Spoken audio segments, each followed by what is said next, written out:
Well, I want to get us started. Peter's really appreciate you presenting tonight. Um, Peter's been a good friend of MRES for many years. He was actually on our board for a couple years, and he now is one of a couple of the lawyers that works at MnSEIA, and very involved in what goes on over at the Capitol for solar. And so it's with great pleasure introduce him. Peter is the Director of Policy and Regulatory Affairs at MnSEIA. And so Peter, you want to just take it and go, and we'll get started. Sure thing. Thanks, Doug. Happy to be here. As Doug said, my name is Peter Teigland. I'm the Director of Policy and Regulatory Affairs here at MnSEIA. Tonight, we're going to talk about solar policy in Minnesota. I know that for some of you, this may be review. I hope that everybody's able to learn a little bit tonight. And I hope that I'm able to keep to time. Yeah, I'll be honest, I haven't practiced this hour-long speech or anything like that. So bear with me. As many of you know, Minnesota's solar industries have grown enormously over the last decade or so. This is data from the Public Utilities Commission here, laid out in graph form, and won't be the first time that I've borrowed from the Commission's data page here tonight. This dark blue line is for residential installations, and you can see that huge uptick from 2019 to 2020. That is driven, I think, in part by people spending more time at home and spending money on their homes and improving them with a little bit of self-generation from solar on their rooftops. The green line is for projects 10 to 20 kilowatts. The blue line, the light blue line down there is, as you can see, 20 to 40 kilowatts. That's on uptick. And then the red line of 40 kilowatts to a megawatt held flat or went down just a little bit in 2020. And then above 1,000 kilowatts or a megawatt showed a slight uptick over the last couple of years. So we're going to talk about all of these different sizes of solar because that in a lot of ways defines the different markets, and those markets are all shaped by different kinds of policies. And we're going to go through those tonight. Hey, so, Peter, would you like questions along the way, or just wait till the end? What's your preference? Sure. You know, if folks have questions that come up along the way, that'd be great. And we can, and if you want to hold on to it until the end, that's great too. I think that as a co-host here on the Zoom link, I'll be able to see if your hand goes up. So please feel free to shoot your hand up. And if for some reason I don't see you, I won't be that offended if you interrupt me. And if people don't know, the hand, raise your hand is down in the reactions down at the bottom of your screen, or where someplace called reaction. All right. Thanks, Peter. Thank you, Doug. So I suppose I should say a little bit about what MnSEIA is as we get started, and I give you an outline of what we're going to talk more about tonight. MnSEIA is a 501c6 trade association. So that's a nonprofit like MRES, but as a trade association, we represent our members, and our members are most often for-profit companies, all of which are involved in the solar industry in some way. We have installers, developers, manufacturers, distributors. We have some law firms and some engineering firms. We even have a drone company that takes pictures of solar installations, which is pretty cool. So there's a wide range of companies that interact with the space here in the various solar industries. And you know, I think that reflects the diversifying market that we have here in Minnesota. Speaking of that diversified market, we're going to talk about some of those markets by size, as I alluded to earlier, and just touch on some of the policies that drive those markets and make them possible. We're going to touch briefly on some of the things that the solar industries face moving forward that may require some policy solutions or some economic solutions. We're going to touch on what goes on in the regulatory world, which is mostly at the Public Utilities Commission here in Minnesota. We're going to review last session and talk about some of the big initiatives that we got through last year. And then we're going to talk a little bit about what MnSEIA is up to this year in the 2022 session. And then toward the end, we're going to talk about the kind of future that MnSEIA sees going forward and kind of wrap things up. And then we'll have some time for questions if anybody has any. So this is another one of those slides from the Public Utilities Commission, and I think that it's useful here because you can kind of see the stack of solar and actually other DG as it's gone up over time. I don't know, can you all see my cursor? Yep. Yes. You can? Okay. Yep. And forgive the data is a little bit over a year old now. Every utility in the state has to report to the commission about their DER, distributed energy resources, that have been installed in the last year. That's all compiled by the commission and then put out in a big report every spring. It's the most comprehensive look at where things are in terms of installed capacity, and I like the graphs a little bit. So I borrowed a little bit from that report from here. So you can see this growth in the dark blue here, and that is the CSGs. That's not actually the first thing we're going to talk about tonight. We're going to talk about transmission-sided solar. Transmission-sided solar, or sometimes called utility-scale solar, is the really big stuff. We have a little bit of that here in Minnesota. It's not even a majority of the market right now in terms of installed capacity. In Minnesota, there are a couple of things that set transmission-sided solar apart from distributed sided solar. The biggest is just size. Anything above 10 megawatts needs to connect to the transmission side of the substation. So that's the side of the substation that runs interstate across the whole continent, between interconnections on the grid, between the Eastern Interconnect and the Western Interconnect, and then ERCOT, the Texas grid. So this is power that's across the entire continent. And those are the big wires that send out power from larger, more traditional power plants like coal and nuclear and even most natural gas plants. Anything over 10 megawatts needs to connect to that side of the substation. The next line up, and this is an important policy difference, in Minnesota is 20 megawatts. And this is important because of a 1978 law called PURPA. And I'm having a bit of a moment here and can't remember exactly what PURPA stands for, but if you're really curious, you can reach out to me afterward. PURPA is the federal law that basically enshrines the right for people to put out independent power plants. So if you can build a power plant and it's of an appropriately small enough size, which federally is 80 megawatts, and you have the site and the interconnection agreement to put it in there, the utility that you interconnect with has to buy that power at its avoided cost. Its avoided cost is a term, it's a rate, a pretty important one in our world, that just means essentially the average cost of what it takes for a, yes, thank you, Rich. See, I knew that this would be a review for a lot of folks. PURPA is the Public Utilities Regulatory Policies Act. So anything below 80 megawatts is a qualifying facility. in federal law.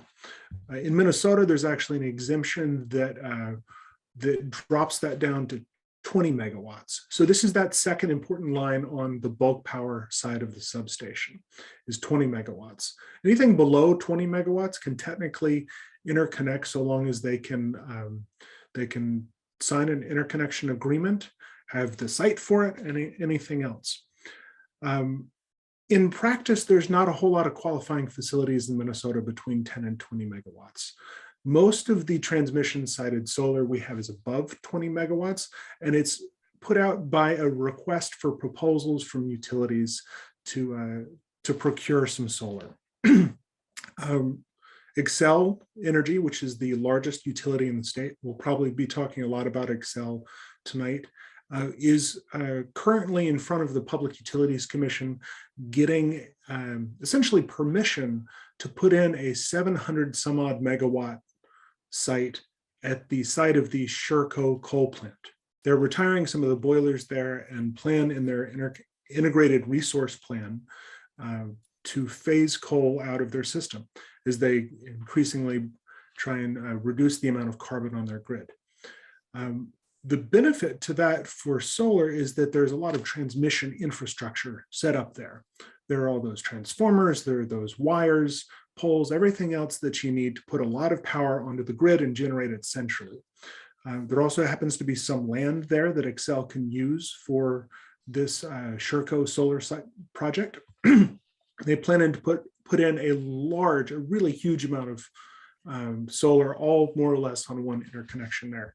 You can see that as at the end of 2020, this dark blue line here of community solar gardens was 784 megawatts. I think we're sitting at around 830 or so now at this point in 2022. So this one site would be about as big as the entire fleet of CSGs that Xcel has. That's pretty huge. The next big lineup from 20, if you remember, is what constitutes a qualifying facility, where it's as close to plug and play as you can get for utility scale solar, is 50 megawatts. Anything above 50 megawatts, the Public Utilities Commission has a number of thresholds that they need to meet for the project to move forward. There's a 49.9 megawatt solar project going in right now for, or on its way to going in next year at Hoot Lake for Otter Tail power. You might guess some of the policy reasons for why it's 49.9 megawatts and not 51. The next bucket down that I want to talk about is important, and this one is called, I've referred to it here as large DG.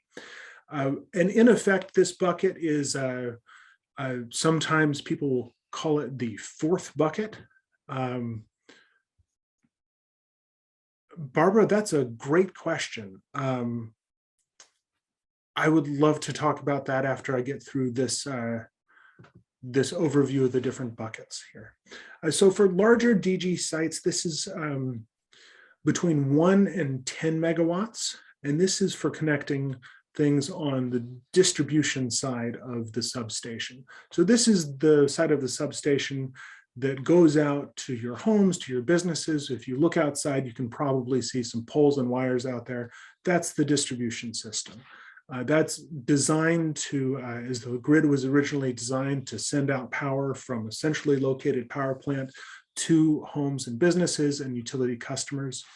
And as it turns out, the grid can actually work both ways, because that's the way that electricity works. But there are some complications with that. Large DG solar connects on this side of the substation.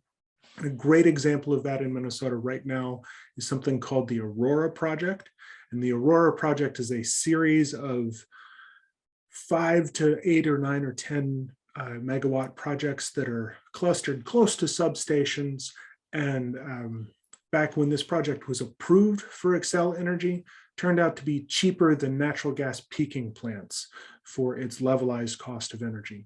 That's pretty cool. This is a great way to put in solar. It's, I think, one of the growth markets here in Minnesota. There are a couple of different ways that we can incentivize that, including a mythical rate called the DG tariff that both exists and does not exist. That's a lot to talk about potentially. So if anybody has any questions about that, we can get into it. But I want to talk about community solar gardens because they are an enormously important part of solar in Minnesota. Really represents about half of the 1.6 gigawatts of total solar capacity that we have here. Not all of that is shown on this bar chart here because this is all distributed energy resources. So this doesn't include any of the really big transmission sided solar. There's a bucket down here that says solar utility at the bottom of the screen. That's counting those projects like Aurora. Most of that 117 megawatts right there is Aurora. Community solar gardens is MRES knows really well because MRES is developing a few of these projects, are a way for projects up to 1 megawatt in size to send their power straight to the grid, be measured on the way there, and then allocated in the form of a bill credit to people that subscribe to those community solar gardens.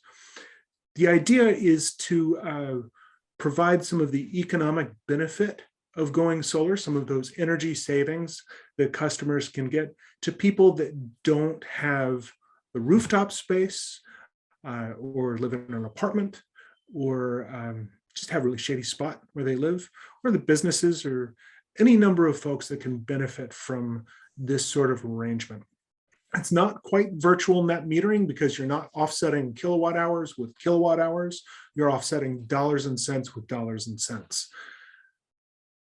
CSGs in Minnesota are mostly in Excel territory. There are a few projects around the state that are not in Excel territory, but the vast majority of them are through Excel's program. Excel is required to have come up with this program almost a decade ago. They call that program Solar Rewards Community. And Solar Rewards Community these days has a rate called the value of solar. The value of solar is a complex calculation that's done every year that attempts to, through about 8 different categories, come up with what the value to the grid and to society the solar is providing to the grid and to society. And that rate is what subscribers get paid. Subscribers, of course, still pay their regular electric bill otherwise, but the dollars and cents from their solar production, their share of the solar production by the value of solar offsets that rate.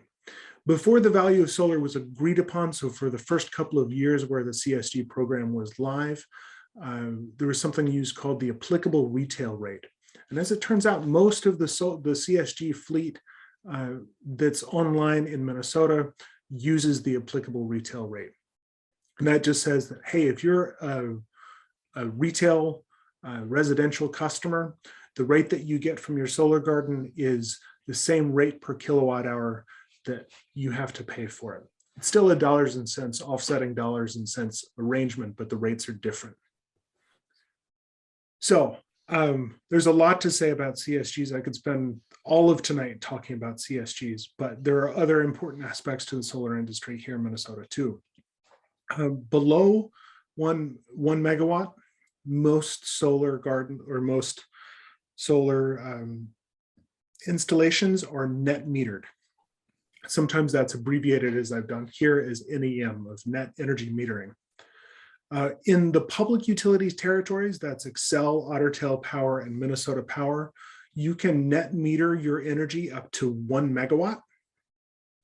And then elsewise, across the state, you can net meter your energy for systems up to 40 kilowatts.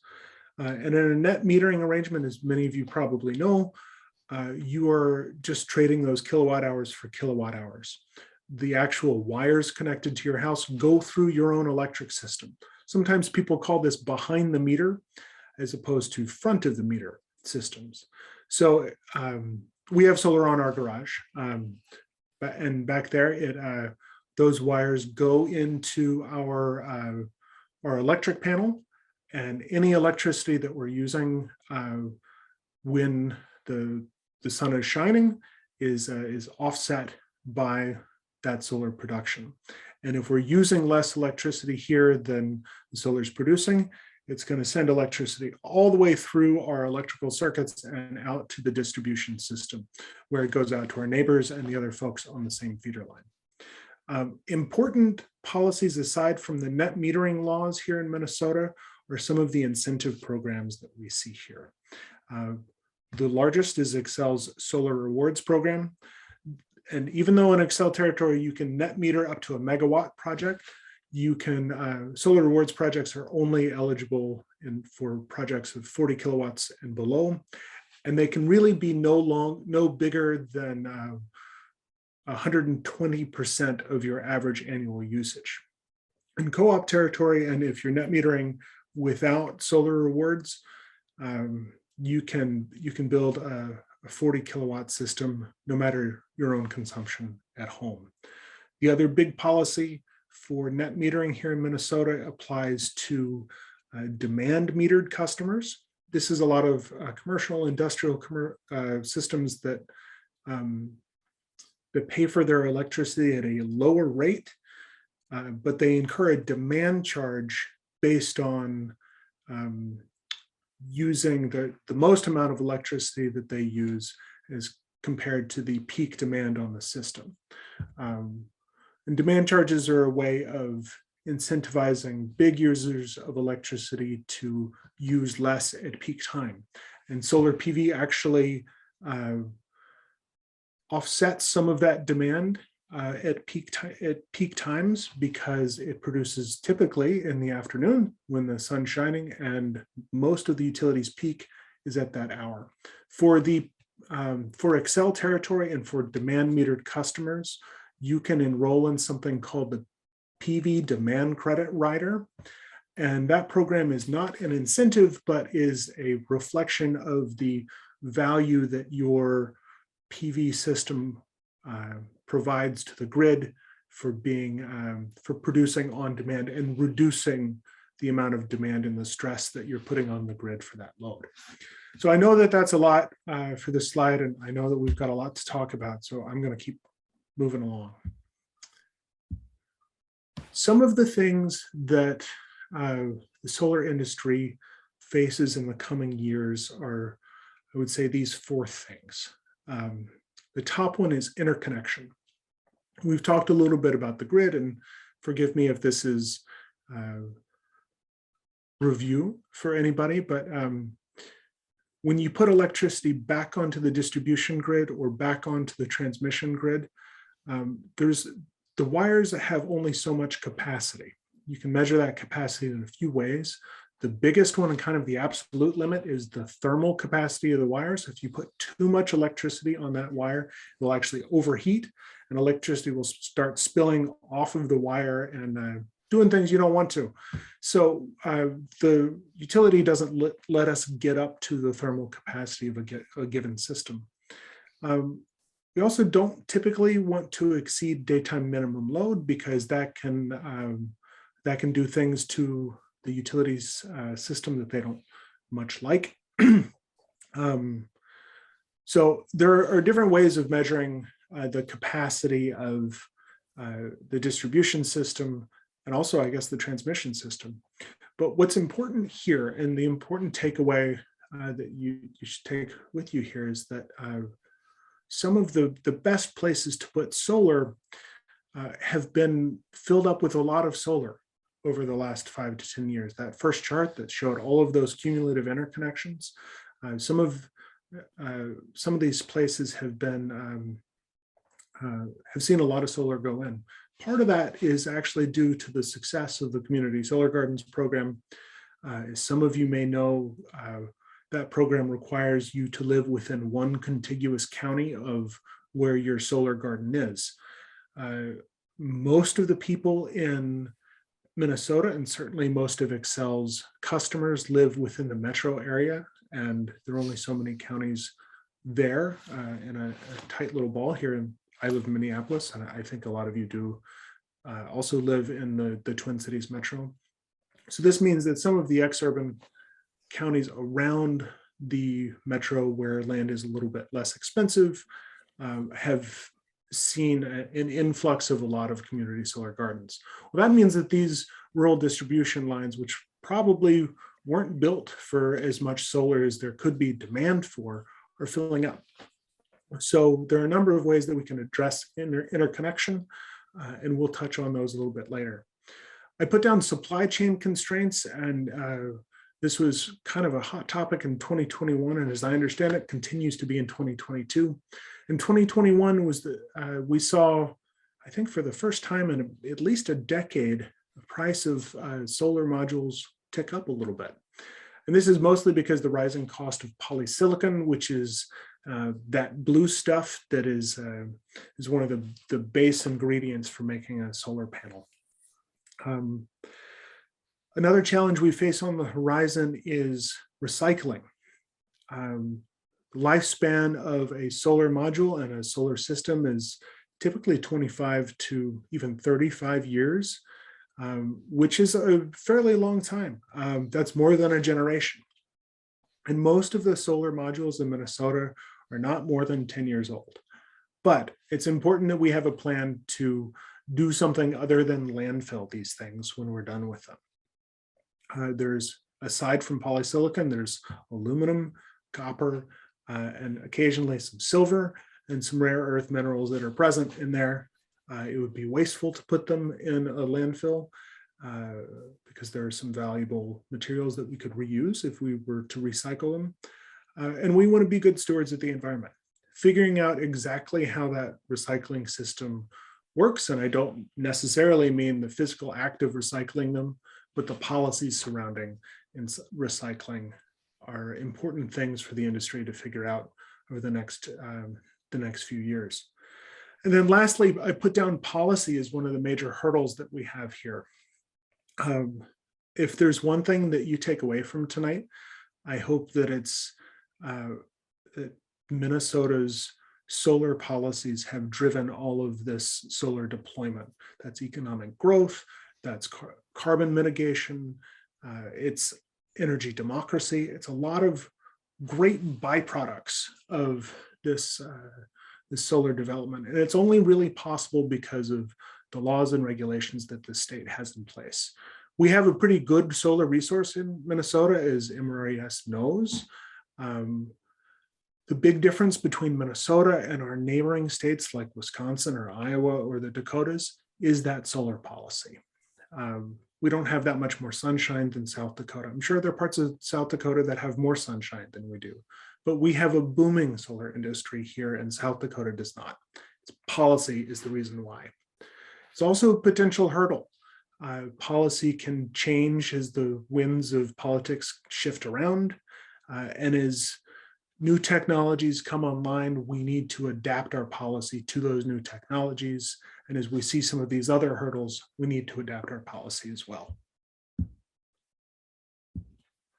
So I'd like to talk a little bit about regulations, which is maybe dry stuff. And I'm going to take a sip of water before we do that.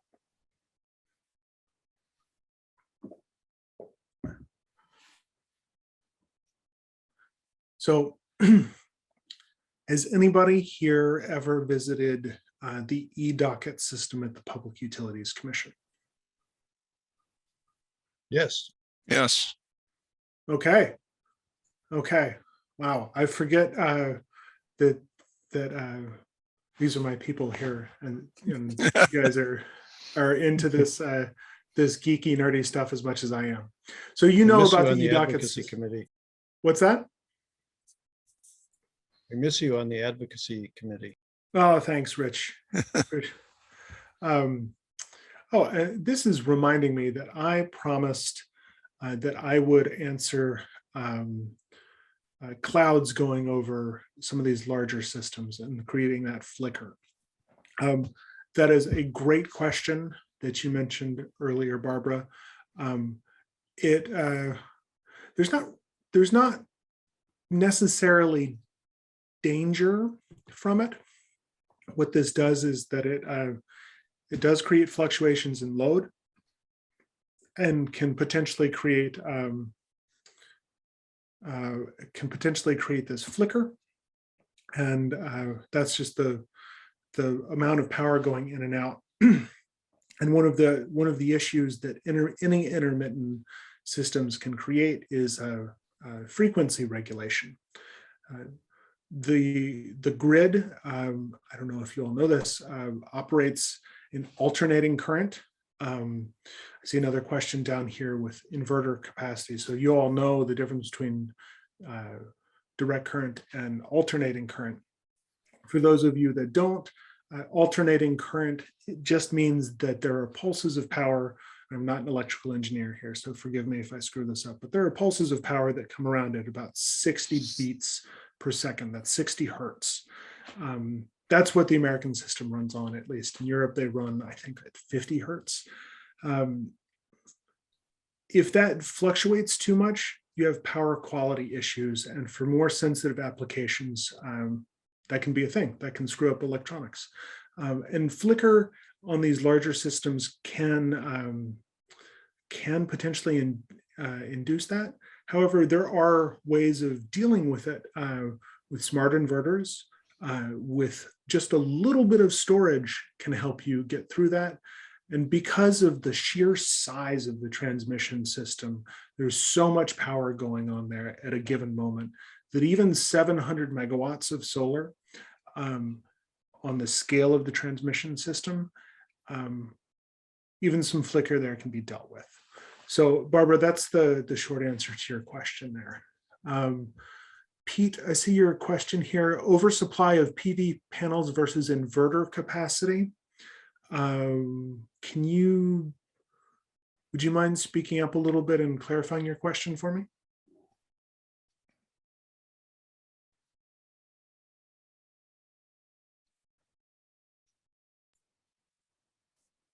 Sure. Yeah, that yeah, you can certainly overclock a system to where you have a lot more modules there, and your DC to AC ratio, which is the output DC to your inverter size, is overclocked, is what I've heard some people refer to it.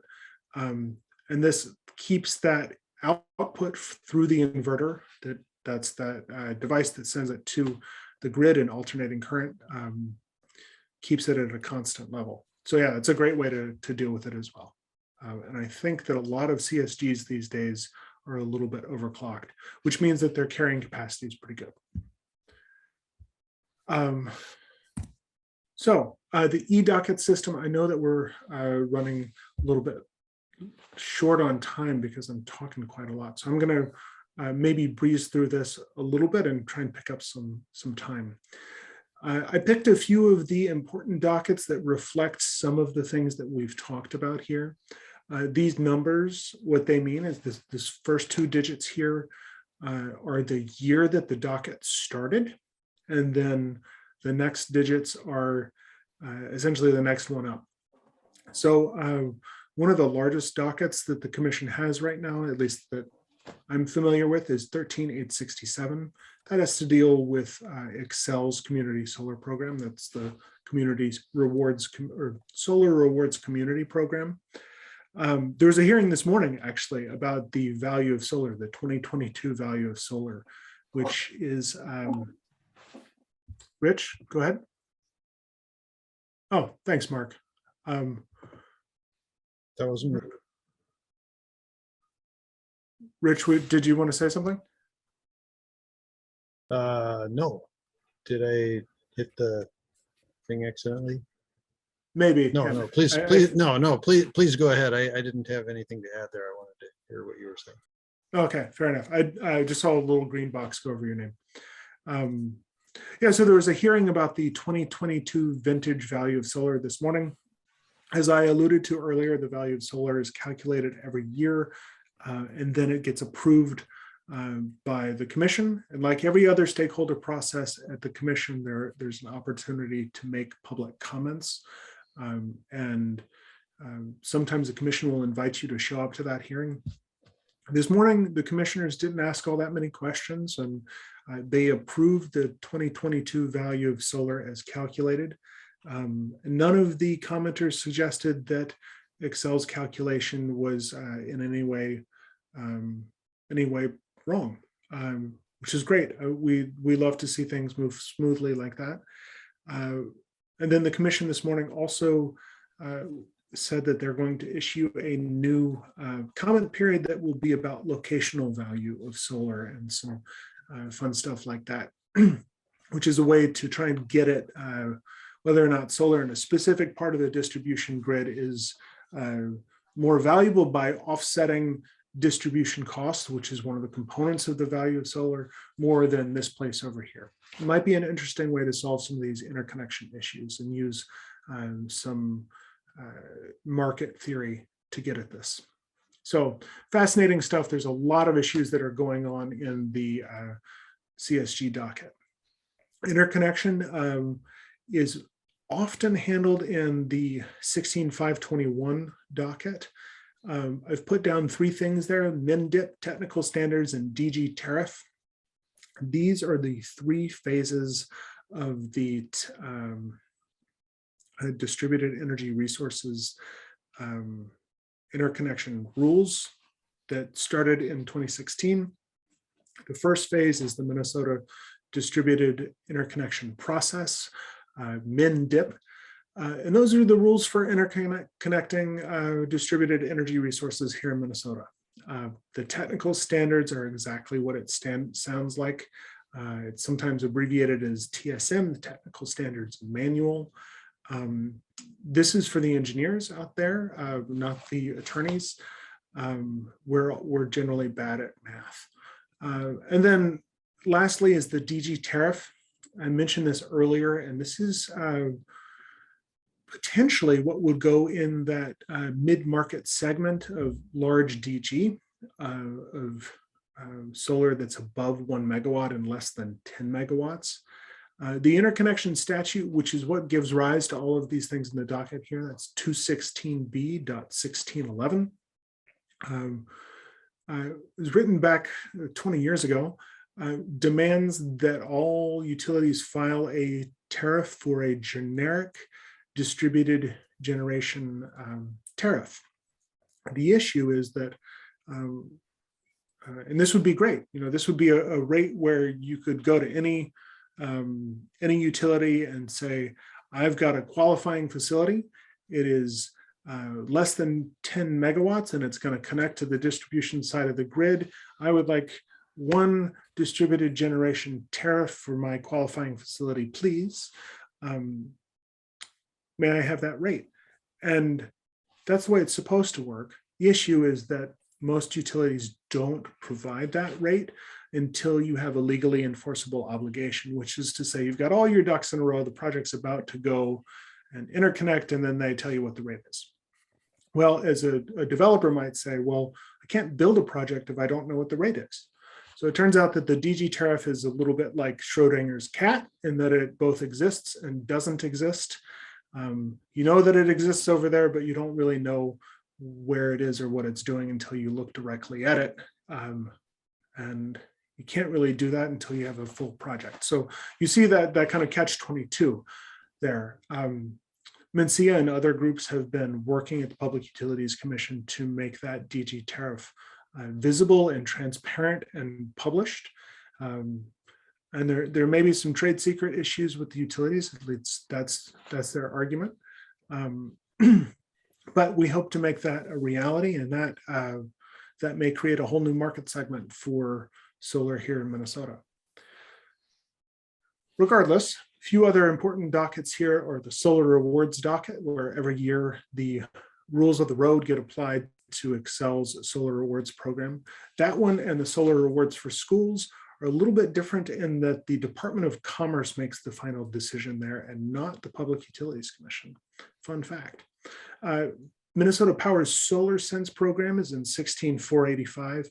If you live up in Minnesota Power territory and you want to go solar, that's where the rules of that program were decided.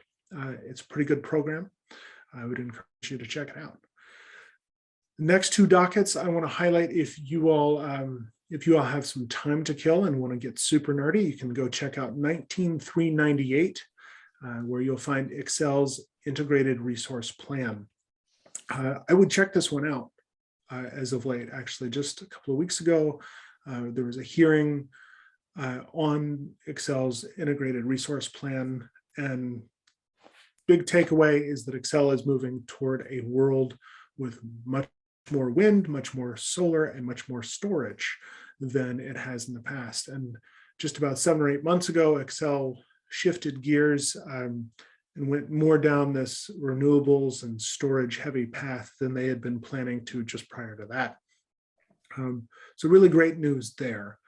The next one up is the integrated distribution plan, and this is a plan for poles and wires and for advanced grid metering equipment, Aegis equipment, SCADA equipment, things that look at the grid, see what the demand is on very granular parts of the grid.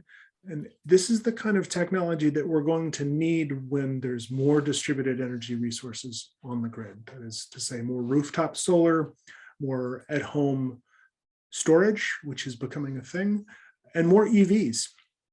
So when the load and the generation onto the grid become less predictable, we need to have better, finely tuned instruments in order to predict it. And I say we as in society, or in this case, Excel. So, and then lastly, the PV demand credit rider. If you want to take a deep dive on some history of how we've gotten one of the most successful programs for large commercial solar PV, that's where you find it. It's been an inactive docket recently, and that's a good thing because the tariff is working. Okay. If I haven't bored you all to death just yet, I want to talk about some of the exciting laws that we got passed last session. The top of the list, and you've probably seen this, I think you've even had a speaker for Solar for Schools come in and talk about this within the last year. Doug, has somebody talked about solar in schools? Yeah, in November, we had a speaker. There you go. Well, I've got a couple of important updates since November, and we can do a kind of a high-level flyby on those here. If you remember from that speaker, there are 2 programs for solar on schools now in Minnesota. Both of those programs give $8 million for public school districts and about $1.25 million each for community colleges. I say 2 programs because there's a grant program administered by the Department of Commerce Division of Energy Resources. That grant program is live now. It wasn't in November. In November, it was still being figured out. The basic rules of the road there is that projects need to be less than 40 kilowatts. So this is a size that applies to net metering statewide, no matter what utility you're in. It could be a co-op or a muni or one of the other public utilities not named Excel. 40 kilowatts can take care of maybe some savings for a smaller school out there, but a really big high school of 2,000 people probably isn't going to create all that much of a dent in terms of energy savings, just because of the sheer amount of energy that those buildings use. But here's where it's really cool, and I think where solar on schools is going to have a great knock-on effect for solar going forward here in Minnesota, is it must have an educational component. In other words, the students and teachers must be able to look at the system and see what's going to be produced there, see the energy that's being produced, and the solar PV has got to be integrated into the curriculum in some way, shape, or form. With this particular grant program, there's a lot of flexibility on how you do that. There's some MnSEIA members that have some great ideas like solar suitcases and other educational things that would be great for a solar in the school program. Excel's program is a little bit different. Pardon me. It's the same amount of money, but instead of general fund money, it came from the Renewable Development Account, which is an account that Excel ratepayers, in effect, pay into for the privilege of storing nuclear waste at Prairie Island down near Red Wing. That RDA money is that same amount of that $8 million for public schools within Excel territory. But because projects can be up to a megawatt in size, there are going to be far fewer projects that take advantage of this program. But those projects will offset a lot more usage per project. The rate structure is also completely different. Instead of being a grant to help schools get over the hurdle of the upfront installation costs, it will come in the form of a 10 cent per watt upfront grant, and then a 5 cent a kilowatt hour sweetener for 10 years. So this incentive program was agreed to by the Department of Commerce, who will not administer this program. Excel gets to administer it, but the Department of Commerce approved this program. And part of the things that MnSEIA argued for with this program is that it needed to be more of an incentive than the PV demand credit, which is a pretty good way for schools to go solar otherwise. And then for income qualified schools, which are schools where at least half the population of students qualifies for free or reduced lunch, those schools get an even higher upfront benefit for this program.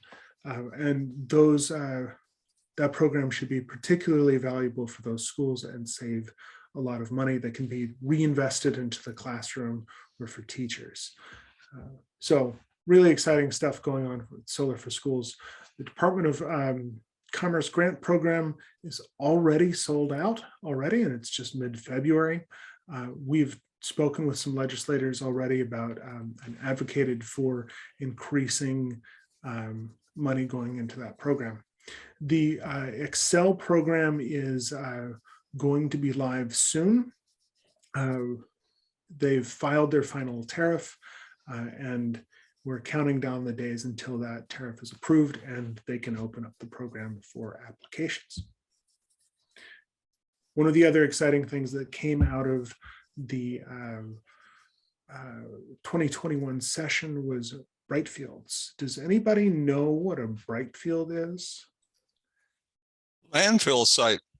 That's right, Doug. It's a landfill site with solar PV on top. So instead of being a brownfield, it's bright because it's powered by the sun. Brightfields are a crazy good opportunity for solar. And oops. Yeah, as this graphic here says, there's nearly a gigawatt worth of potential on closed landfills here in Minnesota. There's a lot of flat land there. Those solar arrays would, of course, have to be ballasted because you don't want to drive steel posts into a closed landfill. You don't want to release the methane or other goo that might be in there. But there's a lot of flat land that has few obstructions to the sky and could power, over 130,000 average Minnesota homes. Why is there not more solar here? Well, there was a study done in 2019 that MnSEIA helped push for at the legislature. And we asked the Department of Environmental Quality to figure out why there wasn't more solar on landfills. And these are the big answers they came back with. They said that the general obligation bonds that the state uses to pay for the landfill land have restrictions for doing anything else with the land until the bond is paid off.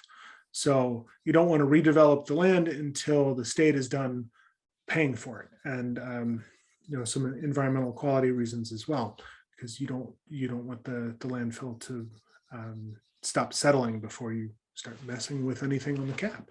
There are some policy things in the statute about using it for beneficial reuse. I think the policy reason there is effectively to just, we're going to stay away from this site. It's a landfill.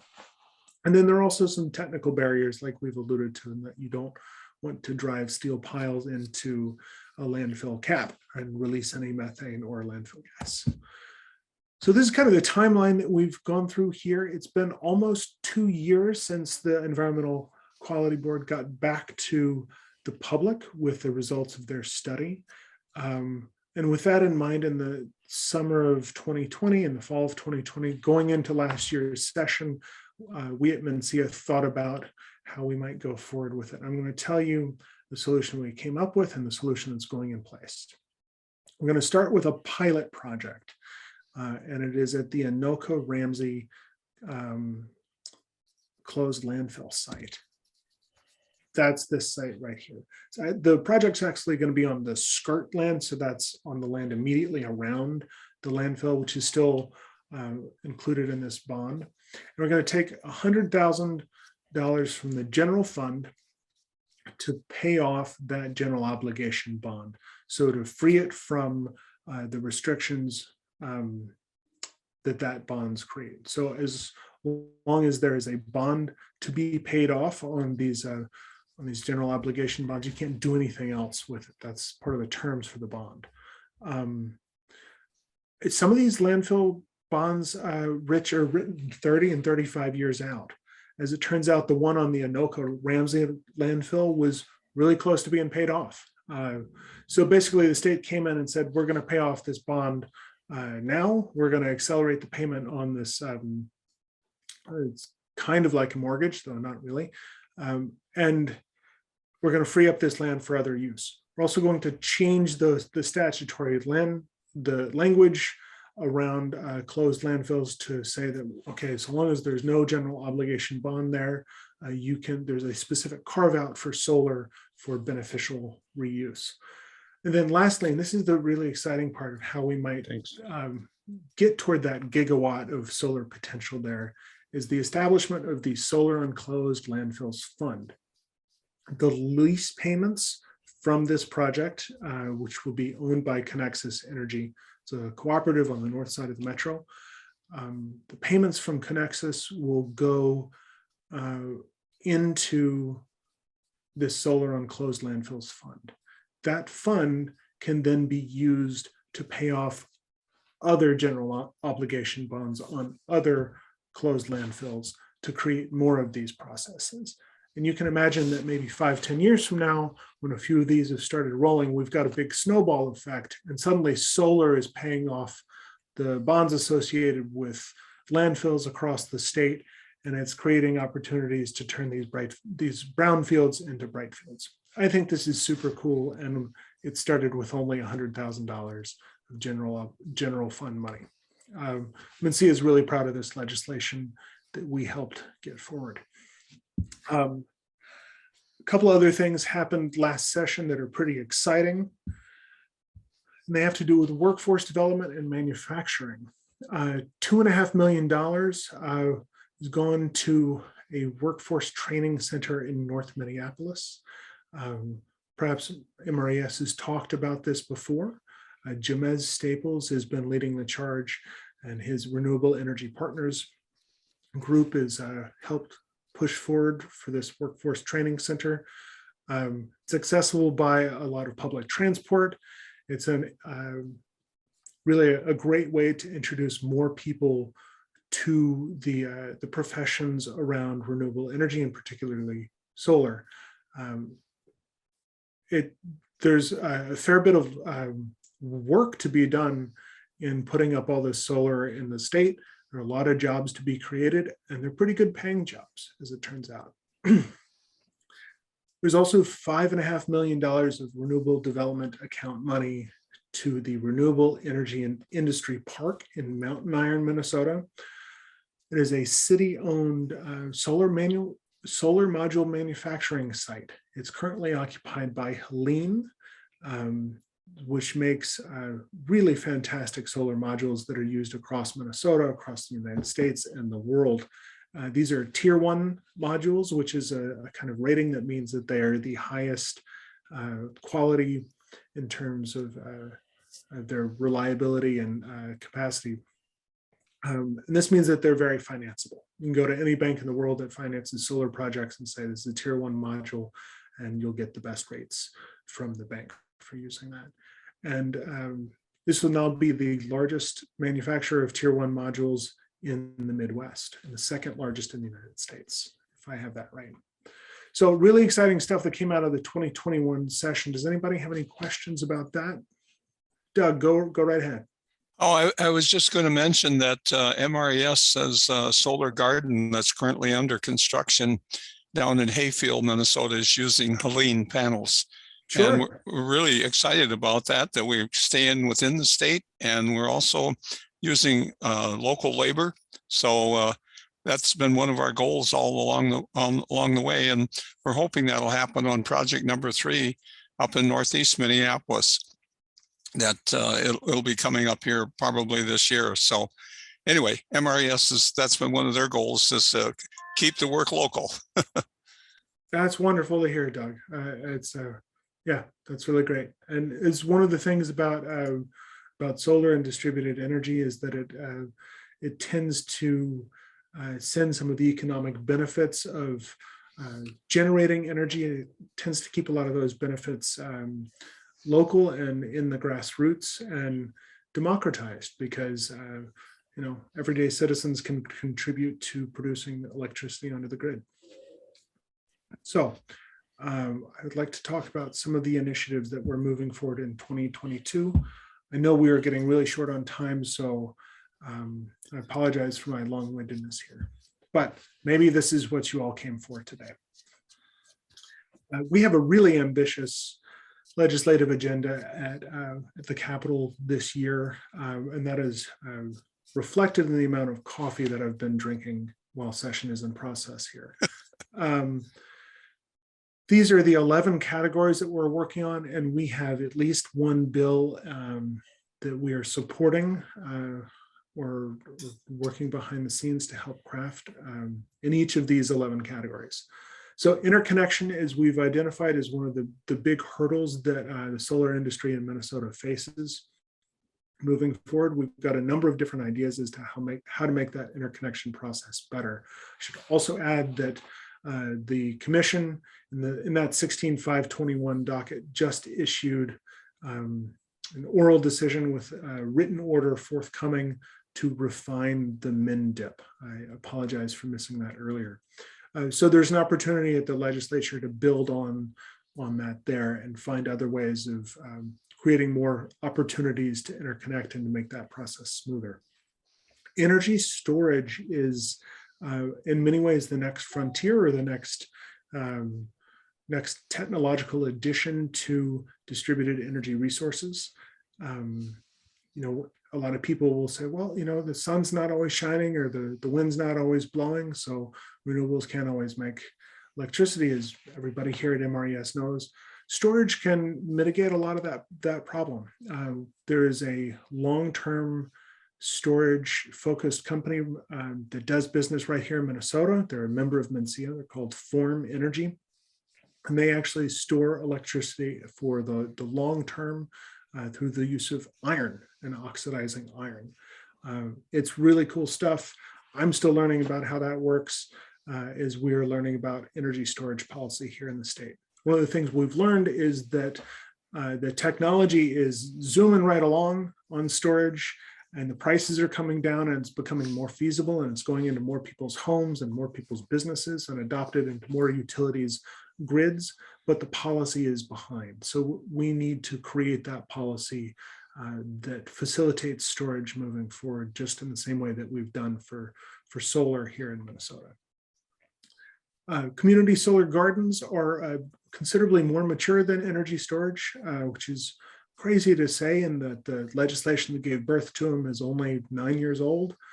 But community solar gardens need some reform in some ways. And so we've been in talks with Excel for a few years about this, and we're in regular weekly talks at MnSEIA with Excel as to find some common ground that we can bring to the legislature and say to the representatives and the senators there, we have struck a deal. We think this is the way forward for community solar gardens policy in Excel territory for the Solar Rewards Community Program.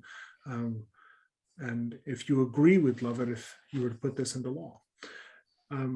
So that's something that MnSEIA is working on this year. We also are working on residential solar applications as we do every year. Solar Rewards is a program in perpetual need of renewal.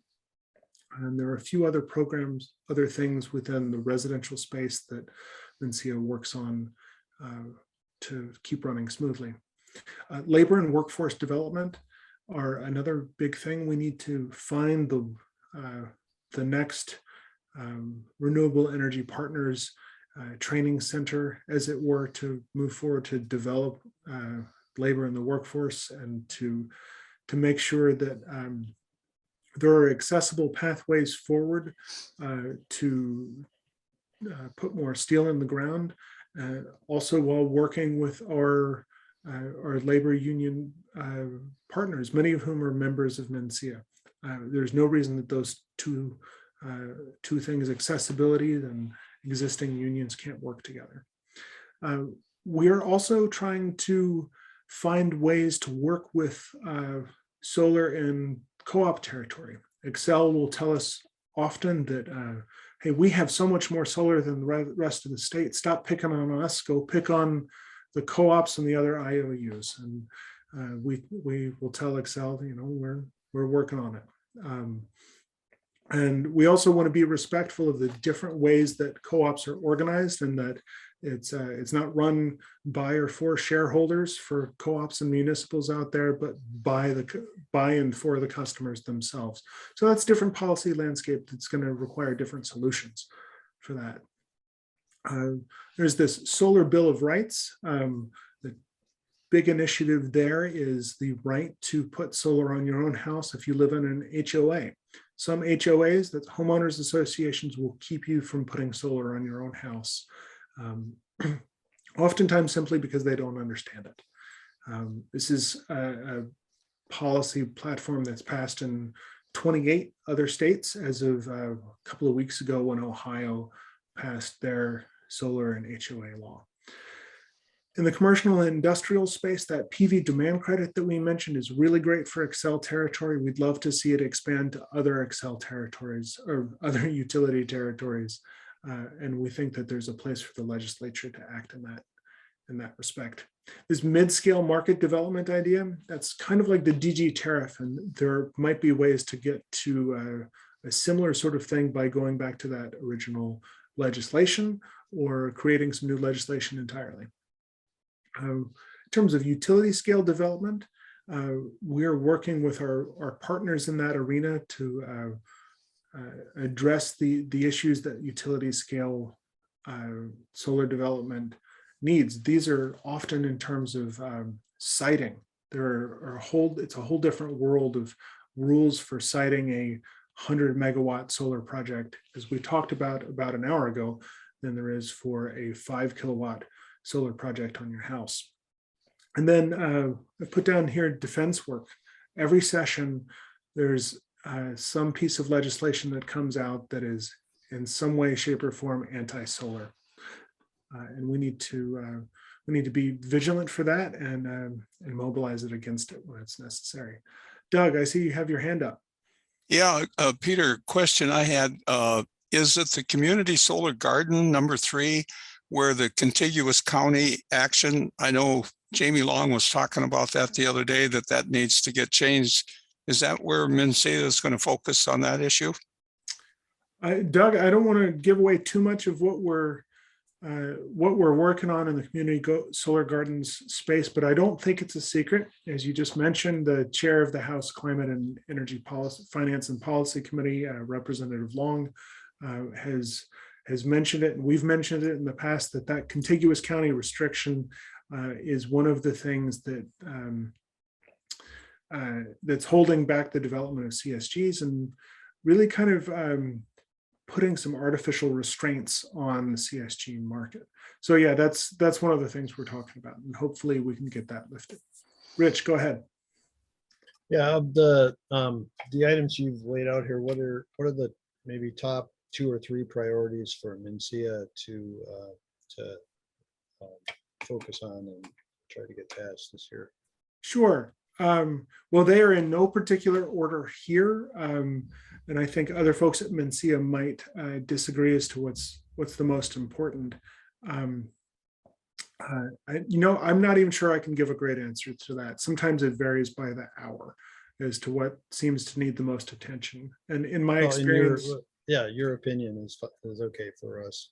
my opinion as of today is that community solar gardens reform is probably closer than it's been in the last several years to happening this year.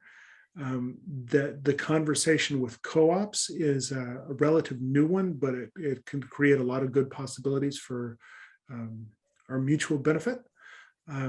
And mid-scale market development is also potentially really exciting. Every one of these is exciting. It's like you're asking me to pick a favorite child. I don't know that I'll give you a solid answer. And if you ask me tomorrow, it would probably be a different one. It looks like a lot to work on. So it's great. It's great to hear from you guys and know that you're,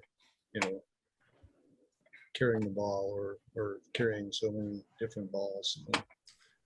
Well, there are maybe more balls that played this session than there ever have been before.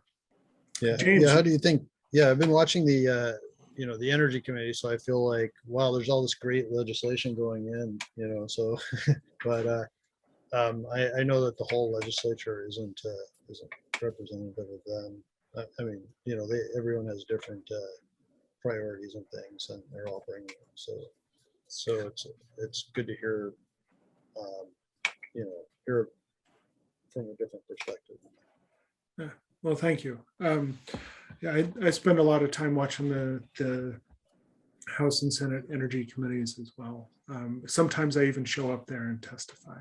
And I think there's some really good representatives and senators that are engaged in all of these issues. And we've had a lot of great authors for ideas that we've had, and legislators agree are good ideas and want to author those and make them into statute. James, go ahead. Yeah, our local high school just got approval to go ahead with the Solar for Schools grant. Oh, congratulations. And we were talking with CERTS, and they said that the program is already oversubscribed. Is there any plans to increase the funding for that the next session? That's right. That has been one of the first things that MnSEIA testified about on Tuesday afternoon in the Senate. Our executive director, Logan O'Grady, suggested to Chair Senjum and others present in that committee that that program could use a boost because it's already oversubscribed. And that just goes to show you what a good idea it is to put solar on a school and save that school some money that they can reinvest into a classroom and get some STEM learning opportunities for the school all at the same time. Yeah, so I think that there's a good chance that that'll happen. Solar for Schools is a politically popular idea among representatives and senators, and there's clear demand for it.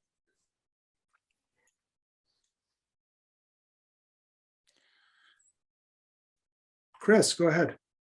I don't think I saw on the list of issues land procurement or environmentalists, I don't know, responding to that, making that a problem, just acquiring that much land and getting rid of trees and, such huge swaths of land for major, for huge utility scale installations. Is that a problem? Well, when about a megawatt of solar at a time takes up about 5 to 8 or 9 acres of land, and it's often really easy for landowners that have land available to say, my least productive 5 acres is over there. And if you put solar there, we can plant some pollinator habitat around it.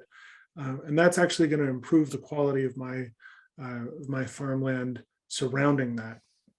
It's, in my experience, really rare that forests are cut down to make room for solar panels. In the case of some of these larger some of these larger utility scale or transmission sided projects, I suppose that it's possible. We also have a lot of farmland in Minnesota that's available for these things. As I mentioned, with the planting native prairie and pollinator habitat, sometimes in the 30 years that the solar panels might be on site there, they're actually going to leave the land in better quality than they found them before. With native prairie grasses and pollinator friendly habitat, actually can be some soil rejuvenation that happens during the time that solar is leasing that land. Does that address some of your questions, Chris? Yeah, I guess it is that one photograph that you use as a slide is so overwhelming to watch it running down the valley as a huge river. And, you know, I've seen a lot of those kinds of images that you just wonder, myself, sort of like weighing, wow, that is a lot. And I can't imagine trees not being, being lost. And that would be, of course, not a good thing. You're trading solar for trees.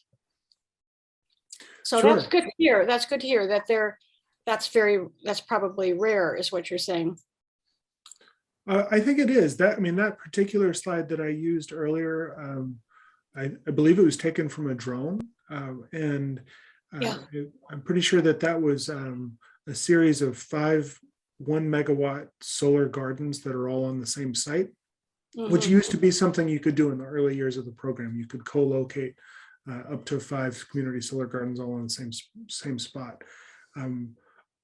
Pretty sure that was all. That's about 40 acres of farmland. That's somebody's 40-acre plot that was probably not very productive and was more economic for the farmer to put into solar for a few decades than it was to remain in what was probably a monoculture. And in the meantime,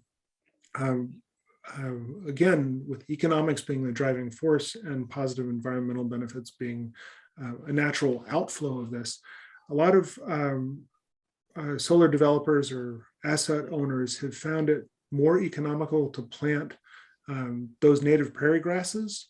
They don't need a lawnmower to come by every couple of weeks to keep it below the line of the solar panels. And that effect can really actually put more carbon back into the soil alongside the solar displacing other more carbon forms of energy generation. They happen to be great pollinator habitat too. And I know that we're facing a bit of a pollinator crisis that's sometimes exacerbated by monoculture. Right. Also, you can graze sheep alongside solar panels. Yep. And you raise them high enough, you can graze cattle. Right, that you can do that too. I would not recommend raising goats alongside. I know, I've seen that. They have a tendency to stand on things and chew things they shouldn't. Right. Doug, I see your and the hand other up. thing is, I'm sorry, Chris, go ahead. Oh, I was just gonna. You say recycling is an issue, but you don't say Minnesota so far doesn't talk about repurposing like Colorado and other folks do. And I know Doug has had trouble just repurposing some of the panels we have around because people just want to buy new if they've. But how do you repurpose and and not just recycle? I just want to throw that in there. You don't have to spend much time on it, but it's a concern. There is a lot of energy left in a panel, when it's retired. Sure, or repurposed rather than retired. That's what I mean. Yeah. That's what I mean. Repurposing them in some other capacity, not necessarily on roofs of homes, but in other ways. Sure. From my position at MnSEIA, I've never repurposed any solar panels myself. Maybe someday the ones on my garage roof will need to be repurposed. I think every asset owner, everybody who owns a solar panel that's at its retirement age is going to deal with that issue a little bit differently. So I think there are lots and lots of different answers for that. In general, there are some answers out there that are as you said, maybe less financially intense than some of these other places, like maybe some off-grid applications would be a good place to repurpose some of those solar gardens or solar modules. I know that in the storage world, some EV batteries are sometimes being repurposed for use on the grid, where they've gone through a number of charging cycles, and their reduced efficiency is still really useful as a grid side battery, whereas a Tesla or a Volt or something like that might be better served by a newer, more efficient battery. So, Great. yeah. Thank you. Yeah, Sure thing. Peter, I'm really sorry to say this, but we got to stop.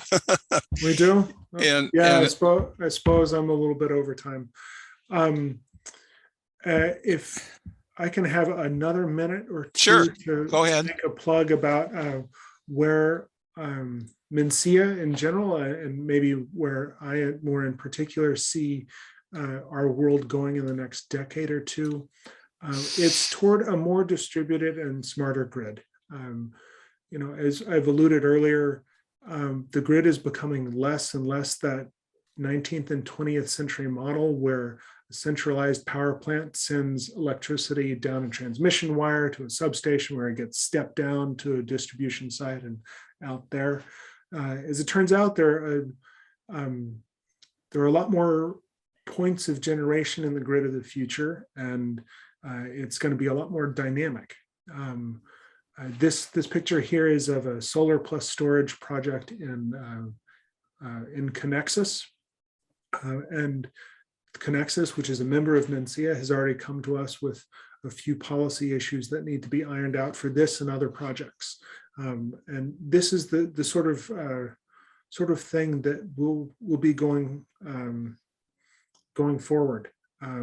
It might be someday 5 or 10 years from now where the solar and storage that you've got in your garage is going to see different rates, and the utility might say, you know what, we're at peak demand, everybody in your neighborhood's using its air conditioner, and we're going to pay you a little extra to put some electricity on the grid. Can you do that?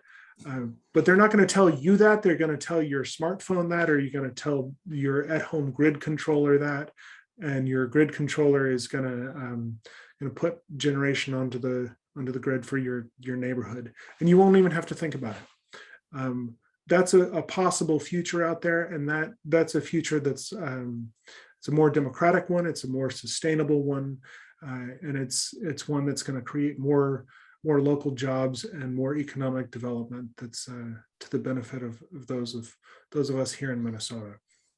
So that's just kind of what I wanted to end with, and hopefully give some glimmers of hope and what otherwise might be kind of a dry topic here. I appreciate all of you coming this evening to help nerd out with me, and I appreciate you, Doug, letting me go a few minutes over time. Yeah, Peter, thank you so much. Great job tonight. Really, really very informative and everything. This site that Connexus has, we actually had their VP come and speak to us about what they are doing with this. And he also shared with us that he almost pulled his hair out when they put the system in, and that super, super cold weather hit. And he didn't know if it was going to work the way it was supposed to, but it did. And that's really helped move the ball forward for Connexus and other utilities. So the other thing I just wanted to mention before we shut off is that MRES has a number of things coming up this year. We have a solar boat regatta happening on May 21st. We'd love to have you all show up to that or participate in some way. And then we will also be involved this year, as we have in the past, with the Eco Experience at the end of August, and then also the Solar Home Tour at the beginning of October. So everybody, please stay connected to us. And again, Peter, thank you so much for this great presentation. And we'll be putting it up on YouTube probably within 30 days. So we can refer. I had a couple people call that couldn't make it tonight, and they wondered about it. So we'll have it up on YouTube in the near future, along with all the other speakers. So again, thanks so much. And those of us that are on the board, we're going to have a MRES board meeting in about 10 minutes. So we'll see each other there. Thanks again. Thank Thanks you for very having much. me, Doug.